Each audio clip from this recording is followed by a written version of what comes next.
Dieu parle par sa parole et par son esprit, à l'esprit et à la conscience de l'homme. Il illumine la pensée de telle sorte qu'elle comprend la volonté du Seigneur. En ce qui concerne Satan, il falsifie les pensées. Ce que disent les mauvais esprits enfle d'orgueil ou accuse ou condamne ou amène la confusion. Et il paralyse l'exercice de la raison et du jugement. Satan amène la division dans l'esprit même.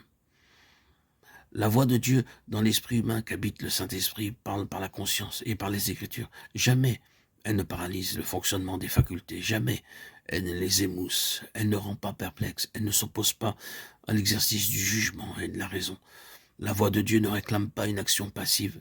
Elle ne s'oppose pas à l'initiative et n'exige pas une obéissance irraisonnée. La contrefaçon de la voix divine est extérieure. Elle peut être intérieure quand la personne est profondément possédée. Elle est impérative, importune, insistante.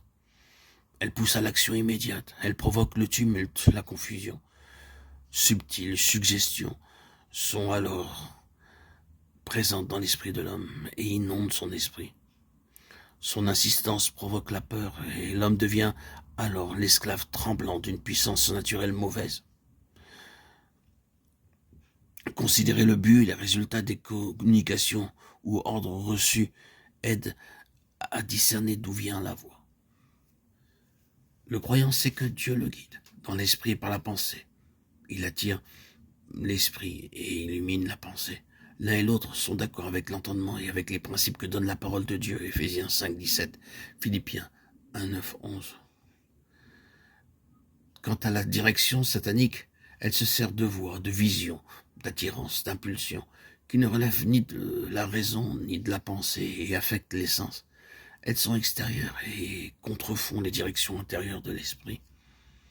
Les directions divines se manifestent à l'esprit de l'homme, mais elles exigent, pour être comprises, une active collaboration des facultés intellectuelles et cette perception spirituelle qui saisit les mouvements, les indications de l'esprit. La volonté reste toujours libre, elle décide. Les directions divines sont toujours en harmonie avec les Écritures. Quant aux directions sataniques, elles exigent la passivité de la pensée et du corps. Elles sont contraignantes, elles tiennent compte des dispositions et du tempérament du croyant.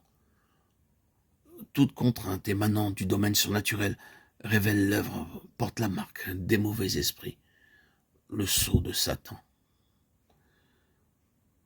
Tout ce qui concerne les divisions, les domaines surnaturels sont de Satan.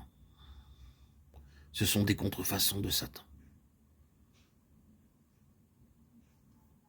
Ce sont des impulsions qui ne relèvent ni de la raison ni de la pensée et qui affectent énormément les sens. Elles contrefont les directions intérieures de l'esprit.